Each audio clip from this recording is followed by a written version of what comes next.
नमस्कार। मेरे YouTube channel पर आपका स्वागत है। साथियों, जिस प्रकार मेरे पिछले वीडियो में जो कि एडवोकेट प्रोटेक्शन एक्ट के संबंध में था, उसमें आपके समर्थन, सहयोग, सुझावों के लिए मैं हृदय से आपका आभारी हूँ, धन्यवाद ज्ञापित करता हूँ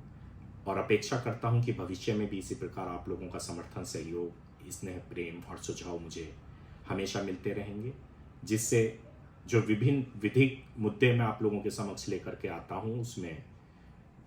अच्छी तरीके से कुछ कार्यवाही अमल में लाई जा सकें और उनको समुचित रूप से उनका क्रियान्वयन किया जा सके। साथियों, जिस प्रकार एडवोकेट प्रोटेक्शन एक्ट को लेकर के राजस्थान सरकार ने भारतवर्ष में पहल की है, वह स्वागत योग्य है। हम राजस्थान सरकार का धन्यवाद ज्ञापित करते हैं, आभार ज्ञापित करते हैं और अपेक्षा करते हुए उनसे निवेदन करते हैं कि इस बिल में जो उन्होंने विधानसभा में पारित किया है उसमें कुछ विसंगतियां हैं,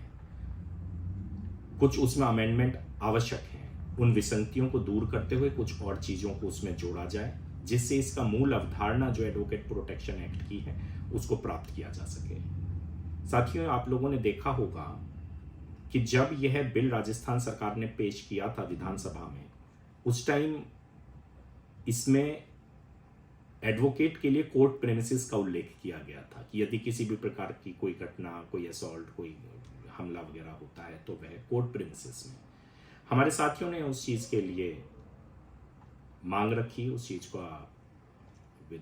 संबंधित सरकार को अवगत कराया तो उसको हटा दिया गया। ये खुशी की बात है कि उसके बाद में एक अमेंडमेंट नोटिफिकेशन लाया गया सरकार के द्वारा। उसमें कहा गया कि during the discharge of duty of an advocate, यहाँ एक इंटरप्रिटेशन अति आवश्यक है कि डिस्चार्ज ऑफ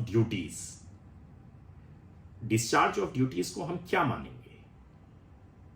क्या केवल 10 से 5 तक, जब तक कोर्ट कचहरी खुली हुई है और एक वकील वहां पर काम कर रहे हैं, उसको डिस्चार्ज ऑफ ड्यूटीज माना जाएगा? शायद यह अगर ऐसा है तो एक अनुचित होगा, क्योंकि एक अधिवक्ता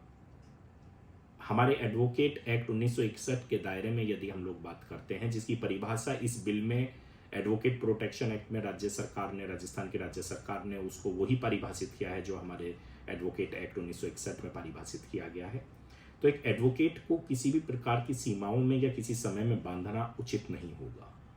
उसके कुछ दायित्व भी होते हैं, कुछ कर्तव्य भी होते हैं जो कि हमेशा बिना किसी समय के वो हमेशा उनके साथ रहते हैं और उनको क्रियान्वित करने के लिए वह एक तरीके से मोरली, प्रोफेशनली, उसके एथिक्स हैं, ये प्रोफेशनल एथिक्स हैं कि यदि किसी अधिवक्ता के सामने कहीं पर कोई अन्याय हो रहा होता है, कोई इलीगल, कोई गैर कानूनी काम हो रहा होता है, वह उसके बीच में आए और उसको कानूनी रूप से उसका समाधान कराने का प्रयत्न करे। तो ऐसा कहना अनुचित होगा कि एक एडवोकेट के लिए कोई समय की या कोई सीमाओं का बंधन है। यद्यपि कि राजस्थान सरकार ने भारतवर्ष में सबसे पहले इस चीज को लिया है और उन्होंने प्रयास किया है, उसके लिए हम उनका स्वागत, उनका धन्यवाद ज्ञापित करते हैं, स्वागत करते हैं। लेकिन इस चीज के लिए या तो वो तो थोड़ा इसको वृहद करें, इसको स्पष्ट करें कि कहने का मतलब क्या है। यदि एक एडवोकेट 10 से 5 अपने कोर्ट से अपने काम निपटा करके, जो भी केस वगैरह हैं, जो भी अपने क्लाइंट से संबंधित है, और वो अपने घर जा रहा होता है और उस दौरान उसके साथ में कोई घटना घटित हो जाती है, तो क्या माना जाएगा कि वो ड्यूटी पर था या ऑफ ड्यूटी था? डिस्चार्ज ऑफ ड्यूटीज को क्या माना जाएगा? यह चीज थोड़ा सा क्लियर करना अति आवश्यक होगा। दूसरी बात, इससे भी महत्वपूर्ण बात है कि हम लोगों के लिए यह केंद्रीय स्तर पर लागू हो, यह एक सेंट्रल एक्ट के रूप में लागू हो। बहुत सारी चीजें देखी जाती हैं कि एक अधिवक्ता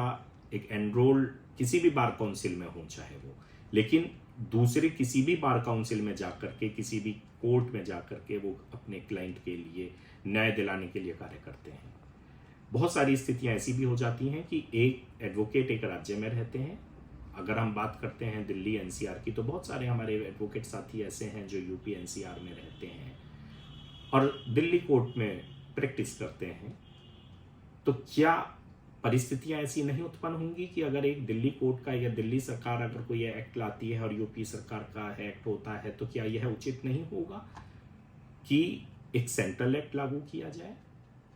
समय की सीमाओं को खत्म किया जाए, डिस्चार्ज ऑफ ड्यूटीज का मतलब क्या है उसको क्लेरिफाई किया जाए, यदि आवश्यकता है तो उसको पुनः संशोधित किया जाए।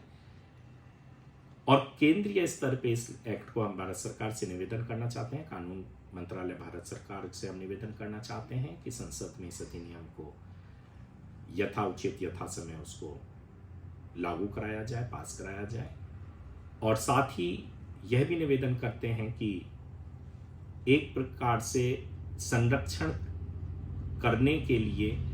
यदि किसी प्रकार का कोई हमला, जो भी हमारे उसमें एक्ट में प्रावधानित किया गया है, कि उसके साथ में यदि हम किसी भी प्रकार से मान के चलते हैं कि आपने एक अपराधी को, जिसने हमला किया या कुछ गलत किया, उसको हम सजा दे देते हैं, चाहे उसको जेल हो, चाहे उसके ऊपर जुर्माना हो, क्या हमने दूसरे पहलू को भी सोचा है कि यदि ऐसा हो जाता है और किसी हमारे अधिवक्ता साथी के साथ में कोई अनहोनी घटना घटित हो करके उनके साथ में कोई जान का क्षति होती है, कोई हानि होती है, तो क्या उस स्थिति में उस एडवोकेट साथी के परिवार के लिए जो उनके आश्रित हैं, चाहे उनके माता पिता हों, चाहे उनके बच्चे हों, पारिवारिक सदस्य हों, जो भी उनके आश्रित हैं, क्या उनके लिए कोई आवश्यकता नहीं महसूस की जाती है कि कोई आर्थिक रूप से उनको सहयोग प्रदान किया जाए राज्य सरकार की तरफ से? और यह राज्य सरकार की तरफ से यदि सहयोग प्रदान किया जाता है तो जो हमारी स्टेट की बार काउंसिल्स हैं उनको अधिकृत किया जाए इस चीज़ के लिए, कि कोई कमेटी, कोई समिति इस तरीके से बार काउंसिल ऑफ स्टेट में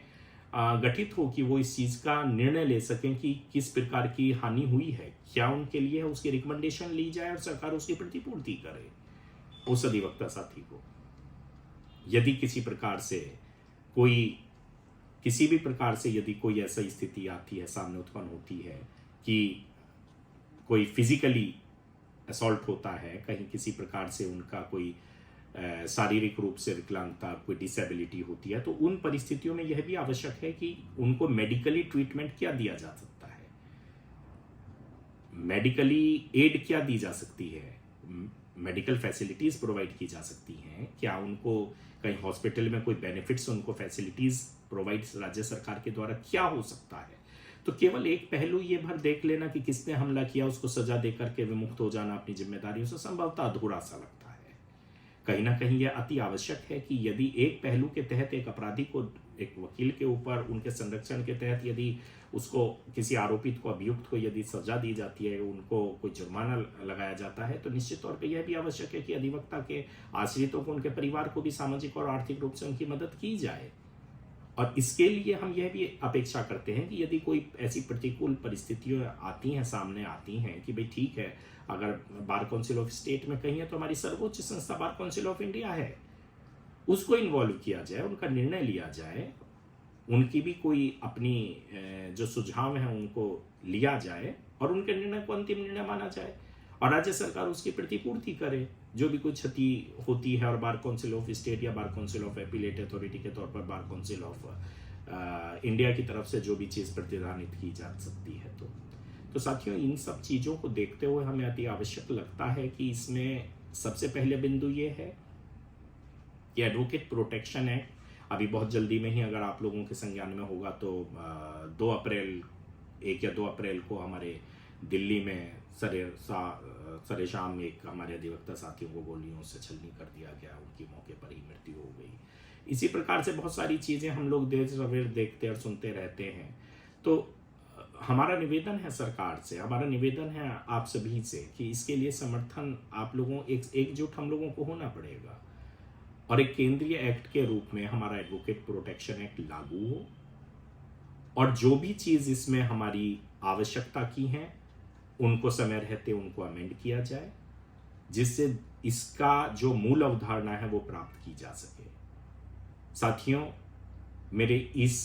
मुहिम में हमारे बहुत सारे साथी लगे हुए हैं, बहुत सारे साथियों की लगातार प्रयास चल रहा है, बड़ों के आशीर्वाद से, छोटों के स्नेह प्रेम से, समर्थन से, और मैं लगातार इसी चीज़ के आप लोगों से अपेक्षा और प्रार्थना करता हूं कि साथियों आइए मिलकर के, कभी ना कभी किसी न किसी चीज़ की शुरुआत होती है, आवश्यकता ही आविष्कार की जननी है। आज हम लोगों को आवश्यकता है कि हमारे को संरक्षण प्रदान किया जाए कानूनी रूप में, और इसीलिए हम लोग मांग कर रहे हैं सरकार से कि एडवोकेट प्रोटेक्शन एक्ट को एक सेंट्रल एक्ट के रूप में भारतवर्ष में लागू किया जाए और इस संबंध में आपके जो भी सुझाव हैं वह मैं कमेंट बॉक्स में दें, और जल्दी ही आप लोगों के बीच में एक नए विधिक विषय के साथ में पुनः मुखातिब होऊंगा, आप लोगों के बीच आऊँगा, और इस अपेक्षा के साथ में कि आप मेरे इस वीडियो का समर्थन करते हुए सहयोग और सुझाव भी मुझे यथाशीघ्र भेजने का कष्ट करेंगे। और इन्हीं सब बातों के साथ में मैं आपका धन्यवाद ज्ञापित करता हूं। अधिक जानकारी के लिए मेरे YouTube चैनल को सब्सक्राइब करें। धन्यवाद।